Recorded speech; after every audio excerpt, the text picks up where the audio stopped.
Good morning. How are you all today? So glad to be with you again. We're continuing our studies from the Gospel according to Luke and with the same focus of last week's subject of Judas's betrayal and Peter's denial. Today we'll begin at verse 39. And we'll see Jesus in the Garden of Gethsemane in verses 39 through 46. So verse 39 we'll begin with, but first of all, thank you all and welcome to Bible Study with Andre and Betty. Luke chapter 22 verse 39 says, and he came out and went as he was wont, or he wanted to the Mount of Olives, and his disciples also followed him. And so he came out of the upper room and went as he was accustomed to the Mount of Olives, and his disciples also followed him. Verse 40. And when he was at the place, he said unto them, pray that ye enter not into temptation. So Jesus begins, he has arrived at Gethsemane, and he's only asking the disciples to pray for themselves not to enter into temptation. Verse 41, and he was withdrawn from them about a stone's cast, and kneeled down and prayed. The distance from the disciples was as far as a man could throw a stone, so it was a short distance.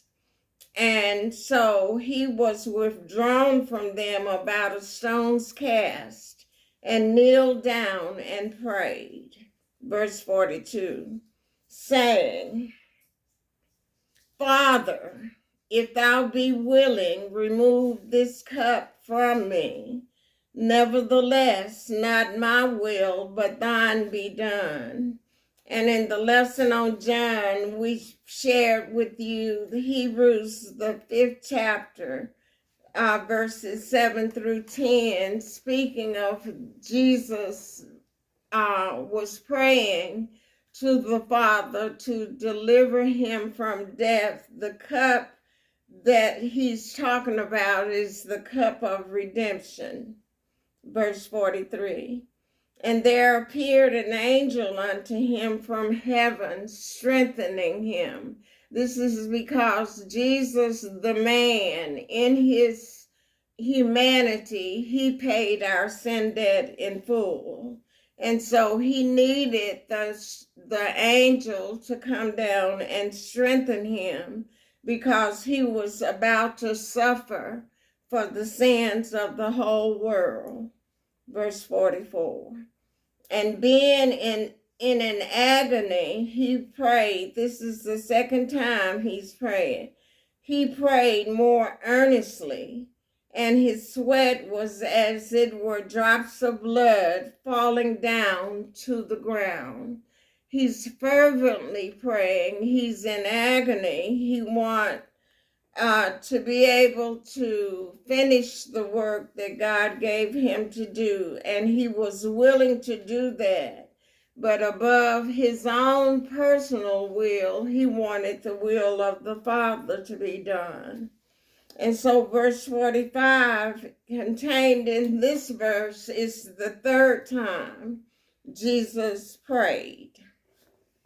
Verse 45, and when he rose up from prayer and was come to his disciples, he found them sleeping for sorrow. Verse 46, and said unto them, why sleep ye? Rise and pray, lest ye enter into temptation. So we learn from this one of the lessons we learn is that we have to pray in order to overcome the temptations that Satan throw at us. And now we're going to see Jesus heal the right ear of Malchus that we talked about in John chapter 18, verse 47. And while he yet spake, behold, a multitude, and he that was called Judas, one of the 12, went before them and drew near unto Jesus to kiss him. So Judas had already told the religious leaders that the one he would kiss would be the one that they're to arrest. And so Judas kissed Jesus. Verse 48, but Jesus saith unto him, Judas, betrayest thou the Son of Man, not the Son of God, the Son of Man, with a kiss? Verse 49, when they which were about him saw what would follow, they said unto him, Lord, shall we smite with the sword? And Jesus had told them about the conflicts they would encounter in Luke 22, verses 35 through 38, about why they were to buy a sword. And he that had no purse, to the things he had told them not to carry, to tell them now is the time that you should get these things. And he had this object lesson to teach to the apostles about how he that used the sword to kill will be killed by the sword themselves. So they asked the question in verse 49, shall we smite with the sword? Verse, and one of them smote the servant of the high priest and cut off his right ear. That was Peter, and it stated emphatically that the servant's name was Malchus in the 18th chapter of John, the 10th verse. 51. So this is where Jesus heals his ear in verse 51. And Jesus answered and said, suffer ye thus far, let things run its course. And he touched his ear and healed him. Verse 52. Then Jesus said unto the chief priests and captains of the temple and the elders, which were come to him, be ye come out as against a thief, with swords and staves, or with swords and clubs? Verse 53. When I was daily with you in the temple, ye stretched forth no hands against me. But this is your hour and the power of darkness. This is Satan and who is the head of the power of darkness, and you're following him. So this is your time. This is your hour. And so then they're going to arrest Jesus. Verse 54. Then took they him and led him and brought him into the high priest's house. And Peter followed afar off, or at a distance. He didn't go into the high priest's house. John did, but Peter did not. Verse 55. And when they had kindled a fire in the midst of the hall, and were set down together, Peter sat down among them, in that them and they are the servants of the high priest. Verse 56, but a certain maid beheld him as he sat by the fire, and earnestly looked upon him and said, this man was also with him, that is, with Jesus. Verse 57, and he denied him, saying, Woman, I know him not. Verse 58, and after a little while another saw him and said, Thou art also of them. And Peter said, Man, I am not. Verse 59, and about the space of 1 hour after, another confidently affirmed, saying, Of a truth, this fellow also was with him, for he is a Galilean. And that means his speech was different and betrayed him. Denying that he was the Christ. Verse 60, and Peter said, Man, I know not what thou sayest. And immediately, while he yet spake, the cock crew.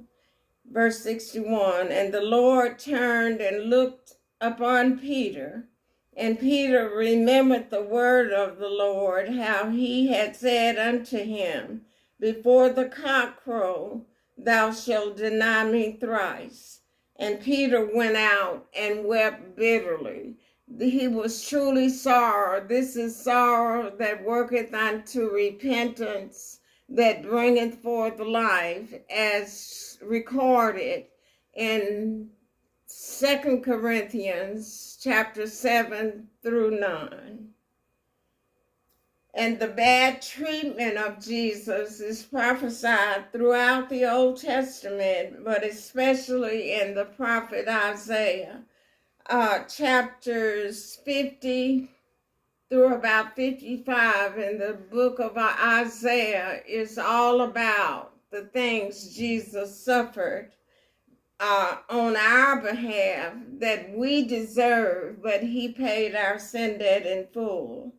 And so verse 63 says, And the men that held Jesus mocked him and smote him, hit him with clubs, beat him.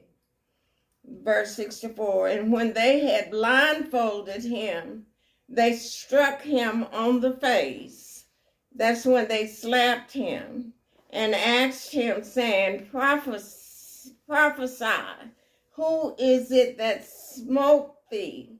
So they had blindfolded him here and taken him to Herod to be examined, and Herod also found no fault in him. Verse 65, and many other things blasphemously spake they against him. Verse 66, and as soon as it was day, the elders of the people and the chief priests and the scribes came together and led him into their council, saying, Art thou the Christ? Tell us. And he said unto them, If I tell you, you will not believe. So he's before the Sanhedrin council, and they're examining him, trying to make him say the wrong thing or do the wrong thing, so they would have reason to accuse him before Pilate. So Jesus said to them, if I tell you who I am and what I'm all about, you will not believe me. And verse 68, and if I also ask you, you will not answer me, nor let me go. You have an agenda, and you've already decided that you're going to turn me over to the Roman government. Verse 69, hereafter, after I finish the work of redemption, shall the Son of Man sit on the right hand of the power of God. And Jesus is right now seated at the right hand of the Father, making intercession for us. He is our advocate before the Father. Verse 70. Then said they all, Art thou then the Son of God? He said unto them, Ye say that I am.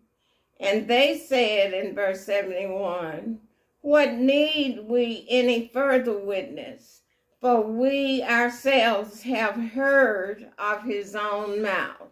So they're taking the words of Jesus and finding him guilty of being a criminal when in fact he paid their sin debt in full too.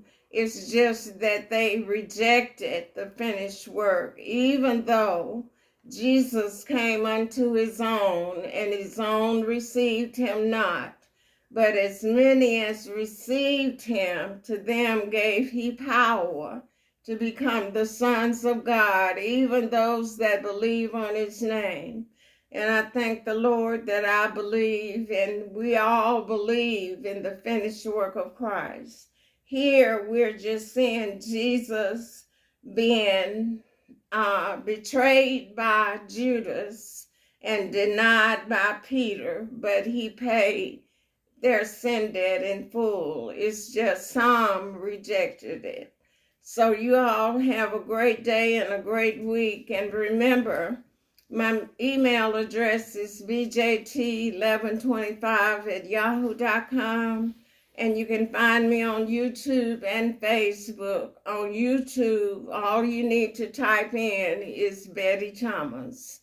So you all have a great day and a great week. Bye.